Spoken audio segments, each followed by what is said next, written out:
Dear viewers, আজ আমরা LDA বা লাইভস্টক ডেভেলপমেন্ট অ্যাসিস্ট্যান্টের নিয়োগ প্রক্রিয়ার যার অ্যাডভার্টাইজমেন্ট অর্থাৎ ইন্ডিকেটিভ অ্যাডভার্টাইজমেন্ট পিএসসি প্রকাশ করেছে তার ডিটেলস বিষয়টা আলোচনা করব। আমরা মূলত আলোচনা করব এর এজ, এক্সাম প্যাটার্ন এবং সবথেকে যেটা গুরুত্বপূর্ণ এসেনশিয়াল কোয়ালিফিকেশান। এসেনশিয়াল কোয়ালিফিকেশান এক্ষেত্রে দুটো আছে, আমরা জানি। একটা হচ্ছে নর্মাল অ্যাকাডেমিক কোয়ালিফিকেশান এবং একটা হচ্ছে প্রফেশনাল কোয়ালিফিকেশান। এই প্রফেশনাল কোয়ালিফিকেশান নিয়েই কিন্তু যত সমস্যা, কারণ এই রিগার্ডিং বিভিন্ন ধরনের কোর্স কিন্তু এই মুহূর্তে আছে। ফলে কোন ধরনের কোর্স অর্থাৎ ভোকেশনাল কোর্স এলিজিবল কিনা, 6 মাসের কোর্স এলিজিবল কিনা, ডেয়ারি ফার্মিং বা প্রাণীসেবী কোর্স এলিজিবল কিনা, এই সমস্ত বিষয়ে আমরা ডিটেলসে আলোচনা করব। ফলে যারা এই ধরনের প্রফেশনাল কোয়ালিফিকেশান আছে এবং এই পরীক্ষাটা দেবে ভাবছো, তারা অবশ্যই মনোযোগ দিয়ে ভিডিওটি দেখো। আমরা জানি যে এলডিএ যে পোস্টটা আছে সেটা মূলত বিএলডিও যে মানে অফিস রয়েছে, ব্লক লাইভস্টক ডেভেলপমেন্ট অফিসার, তার আন্ডারে যে বিএএইচসি বা এবিএইচসিগুলো রয়েছে সেখানে অ্যাপয়েন্টমেন্ট দেওয়া হয়। সেখানে বিভিন্ন ধরনের প্রাণীদের যে এআই বা ডক্টরদের অ্যাসিস্ট্যান্ট এইভাবে কাজ করতে হয়। ডিটেলস যে কাজের পদ্ধতি বা জব প্রোফাইল সেটা নিয়ে আলাদা ভিডিও আছে, চাইলে তোমরা দেখে নিতে পারো।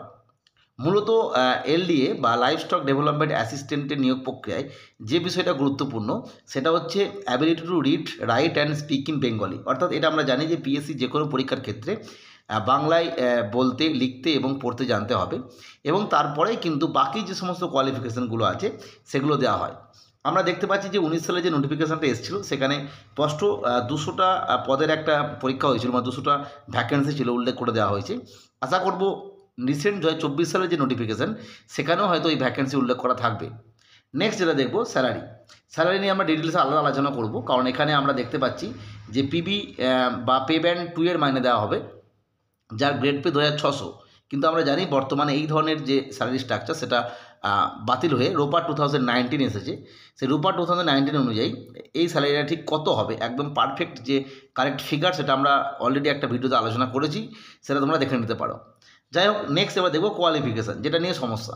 কোয়ালিফিকেশান যেটা প্রথমেই, সেটা হচ্ছে অবশ্যই must have passed Madhyamik examination of the West Bengal board of secondary education or its equivalent, অর্থাৎ মাধ্যমিক পাস হতে হবে। এবং 2 নম্বর হচ্ছে must have passed 1 year certificate course on Prani Sampad Bikash Prashikshan conducted by the board of veterinary education West Bengal or its equivalent recognised by the board of veterinary education of West Bengal. অর্থাৎ 1 বছরের যে কোর্সটা করতে হবে সেটা অবশ্যই প্রাণী সম্পদ বিকাশ প্রশিক্ষণ, এবং অবশ্যই যেটা কন্ডাক্ট করবে board of veterinary education West Bengal. অর্থাৎ আমরা জানি যে বর্তমানে কিন্তু বিভিন্ন ইনস্টিটিউশনে, মানে এডুকেশনাল ইনস্টিটিউশনে ভোকেশনাল কোর্স হিসাবে এই যে 6 মাসের কিছু কোর্স এই রিগার্ডিং আছে। সেটা হতে পারে ডেয়ারি ফার্মিং, অনেক আগে আমরা দেখেছিলাম একটা কোর্স এসেছিলো, সম্ভবত 1.5 বছর মতো চলেছিল, প্রাণীসেবী বলে, তার একটা অন্য প্রেক্ষাপট আছে সে প্রাণীসেবীগুলো। যাই হোক, ডেয়ারি ফার্মিং বলে এগ্রিকালচার ট্রেডের ওপরে একটা কোর্স হয় যেটা ভোকেশনাল ট্রেডে, তারা কিন্তু এখানে এলিজিবল নয়, কারণ সেটা আমরা জানি 6 মাসের কোর্স। এবং সবথেকে যেটা গুরুত্বপূর্ণ, সেই কোর্সটা কিন্তু ওয়েস্ট বেঙ্গল যে ভোকেশনাল কাউন্সিল রয়েছে তার তারা কন্ডাক্ট করে। আর একটা বিষয় গুরুত্বপূর্ণ, ওই কোর্সটা করার জন্য যে মিনিমাম এডুকেশন কোয়ালিফিকেশান লাগে সেটা হচ্ছে ক্লাস 8 পাস। অর্থাৎ 8 পাসের স্টুডেন্টরা কিন্তু ওই কোর্সটা করতে পারে।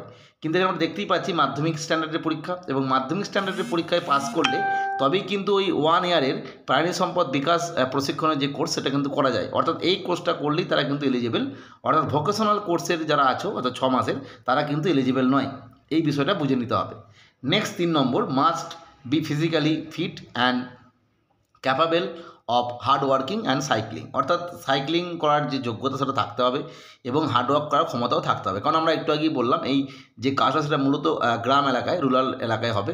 মূলত বিএলডিও যে অফিসগুলো রয়েছে তাদের আন্ডারে যে বিএইচসি বা এবিএইচসিগুলো রয়েছে সেখানে নিয়োগ দেওয়া হবে। সেখানে বিভিন্ন প্রাণীদের যে ট্রিটমেন্ট, ডাক্তারদের অ্যাসিস্ট, এছাড়া এআই এগুলো ব্যাপারগুলো রয়েছে, নাইট্রোজেন গ্যাস সিলিন্ডার, এই সমস্ত বিষয় নিয়ে কিন্তু কাজকর্ম রয়েছে। সেই জন্য কিন্তু অবশ্যই হার্ড ওয়ার্কিং করার একটা ক্ষমতা থাকতে হবে, এবং যেহেতু রুরাল এলাকায় কাজ করতে হবে ফলে সাইক্লিং করার যে ক্ষমতা সেটাও থাকতে হবে। এজ গুরুত্বপূর্ণ, এজ হচ্ছে অবশ্যই 39 ইয়ার্স। 40 ইয়ার্স এই কারণে লেখা আছে কারণ আমরা জানি 40 প্লাস হয়ে গেলে কিন্তু হয় না, যে কোনো পরীক্ষার ক্ষেত্রেই যেটা এজ হাইট লিমিট থাকে সেই আপার এজ লিমিটের কিন্তু প্লাস হয়ে গেল আপনার, অর্থাৎ 1/1/24 ধরে। গুরুত্বপূর্ণ বিষয় যে এজটা কিন্তু হবে 1/1/24 ধরে। 1/1/24 ধরে কেন বলছি? কারণ আমরা জানি যেটা 24 সালের নোটিফিকেশান, এবং সেই জন্যই কিন্তু নোটিফিকেশানগুলো পাবলিশ করা হয়েছে, যাতে যাদের আপার এজ লিমিট যাদের মানে ক্রস করে যাচ্ছে তারা যাতে চান্স পায়। তাহলে 1/1/24 ধরে যাদের 39+ হয়ে যাচ্ছে অথচ 40+ হচ্ছে না, তারা এলিজিবল। তার আগে যারা আছে তারা তো এলিজিবলই।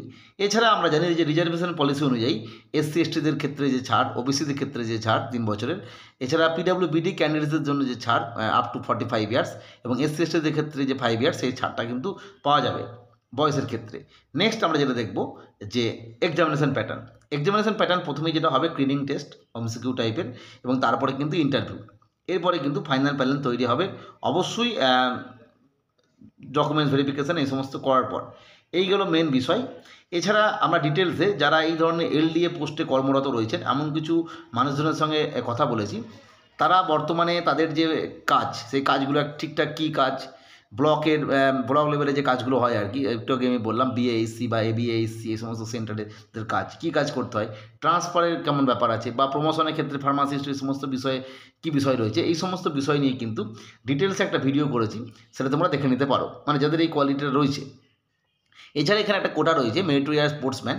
এবার মেরিটোরিয়াস স্পোর্টসম্যানের ক্ষেত্রে যে সমস্ত ক্যাটাগরি রয়েছে, বর্তমানে এই সমস্ত ক্যাটাগরিগুলি রয়েছে, এদের মধ্যে থেকে যদি কেউ থাকেন তাদের যে এক্সট্রা সিট রয়েছে সেটার জন্য তারা এলিজিবল। তার জন্য অবশ্যই যে অথরিটি, মানে কোন অথরিটি সার্টিফিকেট লাগবে সেটা আমরা আগেই আলোচনা করেছিলাম, সেটা অবশ্যই দেখে নেবে। এবং এই অথরিটিটা কিন্তু সবসময় একই থাকে, এটা চেঞ্জ হবে না। অর্থাৎ যদি কেউ কারো ইন্টারন্যাশনাল কম্পিটিশনের এরিয়া থেকে কেউ সার্টিফিকেট জমা দেয়, সেক্ষেত্রে secretary of the national federation ও national association of the sports concerned, অর্থাৎ এই মানে অথরিটি সার্টিফিকেটও রাখবে। ন্যাশনাল কম্পিটিশনের ক্ষেত্রে এই ধরনের অথরিটি যেটা, অর্থাৎ secretary of the state association of the sport concern, অর্থাৎ যে স্পোর্টের কথা বলা হয়েছে সেই স্পোর্টসের যে secretary of the state association, তার এন্ড থেকে সার্টিফিকেটগুলো ইস্যু করতে হবে।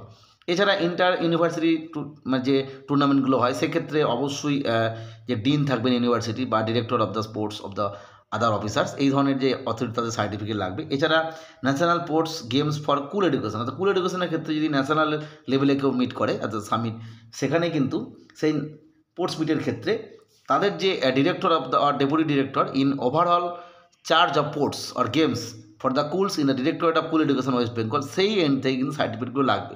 এই ধরনের সার্টিফিকেট থাকলে তবেই তারা MSP ক্যাটাগরির জন্য এলিজিবল। এছাড়া আমরা জানি SC ST বা অন্যান্য যে ক্যাটাগরিগুলো রয়েছে তাদের জন্য যে নির্দিষ্ট সার্টিফিকেট আছে, নির্দিষ্ট অথরিটি সার্টিফিকেট লাগবে। এই গেল বিষয়। আর পরবর্তী ক্ষেত্রে আমি বললাম যে জব প্রোফাইলের ডিটেলস একটা ভিডিও আছে, সেটা দেখে নেবে, সেখানে অ্যাকচুয়াল কী কাজ করতে হবে আর কি, কী ধরনের কাজ করতে হয়। যাই হোক, আজকে এই তথ্যটা শেয়ার করলাম। পরবর্তী আপডেট বা তথ্যের জন্য চ্যানেলটিকে সাবস্ক্রাইব করে রেখো। আজকের ভিডিও দেখার জন্য প্রত্যেককে অসংখ্য ধন্যবাদ।